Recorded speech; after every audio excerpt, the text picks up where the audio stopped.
These tomatoes, they're like my overalls. They're not perfect. They're a little ripped, but they've got personality and they fit just right. You're saying my overalls don't have personality? Well, they're perfect. And they definitely fit right. Although, when you say perfect, Oh, okay. this strap would seem to Fair enough. undercut your argument. They're pretty much It perfect. keeps popping off. Look at that, it just came right off. Oh, I would hardly call that perfect close. family.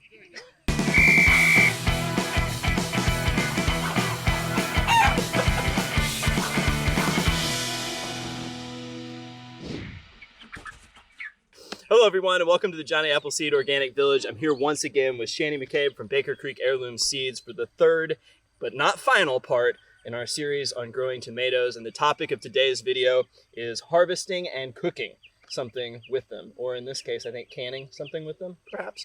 But in either case, Shani's gonna walk us through the details of what we're doing, why we're doing it, and how, I suppose. So with that being said, Shani, I will turn it over to you. Okay, so we're going to talk first about harvesting and ripeness. Charles, can you tell me which one of these tomatoes is ripe? Well, Shani, judging by the fact that you picked them, I'm assuming they all are. However, if I, the uneducated amateur, were to try to guess on my own, I would say that the green is less likely to be ripe, whereas the red is what you would expect to see. Oh, I'm glad you have faith in me. You're correct. Good thing. Yes, they are all ripe. Even though the colors range from this beautiful deep red to goldens and even to greens. That's because heirloom tomatoes are special. They are varied, they are flawed, and they come in so many different colors, shapes, and sizes. So knowing when to pick your tomato, the first thing you want to do is take a look back to your catalog or your seed packet and determine what color it's going to be when it's ripe. That's going to be your first indicator of ripeness, is the color. Aside from color, feel is going to play into it. So I will come out to the garden and you could give it the most gentle squeeze just to feel once it has gotten past rock hard, it's still firm, but it has just a little bit of give, that's when it's ready. Now, if we're in the deep south, like we are here in the Florida-Georgia line, it's going to be a bit trickier than that because sometimes, especially when we're talking about these big tomatoes, like the beefsteaks, they could rot on the vine with the heat and the humidity of the summer, the peak of summer.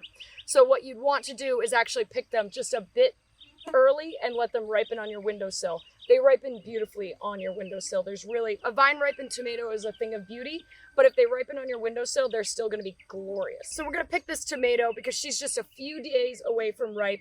And if we really want it to be crack free and free of any holes or bites, it's best to pick it before it perfectly ripens. What we've got here is a bunch of different tomatoes and they do have flaws, but I want to talk about them, okay? Because these are, would you toss this? So I think if it was left to my instincts, I would probably cut off the cracked parts, but eat the rest. Hey, that's it. That's exactly what someone should do. However, when we have grown up with grocery store produce, sometimes we're inclined to just pass up fruits that look like this because we think they are no longer good. But this is really just the beauty of heirlooms. They're not going to grow with perfect pest resistance always. Sometimes they do. Sometimes they're bred for perfect pest resistance. However, they're imperfect, but that makes them perfect because they taste amazing. You'll find out later they are exceptionally delicious. I can't wait. But yeah, they will get things like cracks, cat facing, little scabs, little holes. It's no biggie, especially when they heal over like this. You can see they're a little bit brown. That means that actually the crack is healed and it's totally safe. There's nothing living in there. Is there any imperfections that might actually be a sign something is wrong? Yeah. That you shouldn't eat it? Yeah, absolutely. We don't have an example maybe, but if you could just talk about what that might look like. We may have an example. I don't think we do here. Okay, so here, I still consider this tasty, but this crack is a little more fresh and this one you're going to want to eat ASAP because this is going to invite bugs because it's not healed over. So yeah, just catch this one early, but Gotcha. That's a fresh crack. That's what a fresh crack looks like. Alternatively, you may find soft spots and rot spots. Again, just cut them out. There's nothing that I would consider like really dangerous.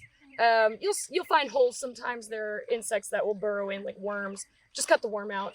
Be real. We gotta just We have to just eat our produce. I mean, this is like the most beautiful, delicious produce. We just got to eat it.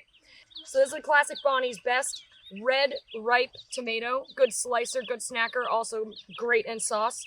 Then we got the Dad's Sunset, which is sunset golden, color of the sun. I really like those. They're a little less acidic. And then this funky one, this is Aunt Ruby's German Green, and feel it. It's ripe. Kind of soft, right? Yeah, like a little bit, but not so soft that you're like, Yeah. You know what I mean? Feel that one. There's a good, okay, that's way softer. Perfectly ready. Green, but perfectly ripe. So this is the trick. A lot of people don't know when to harvest a green tomato. Get out to the garden and just give it a squeeze, because when they're soft like this, that's when they're ripe. If they're rock hard, like this tomato here, they're not ripe. You can tell the difference, right? Oh, absolutely. Yeah. So it's actually, it just comes down to the subtleties. Okay, let's do it. Let's go cook them. Let's do it. So we've got our harvest, and we're going to make a raw recipe and a cooked recipe.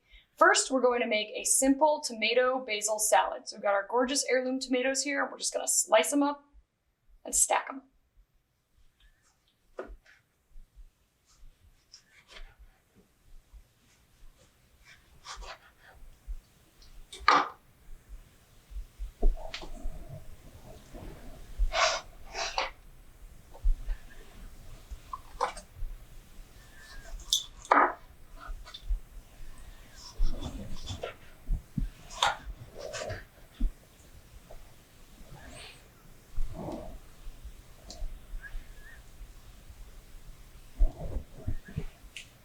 That one's so perfectly red and ripe. It's gorgeous.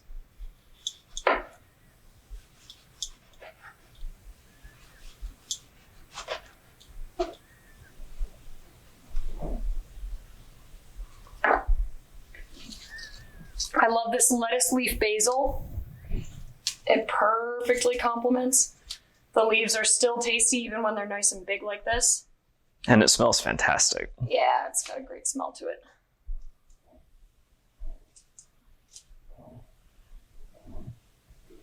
And then we've got balsamic vinegar.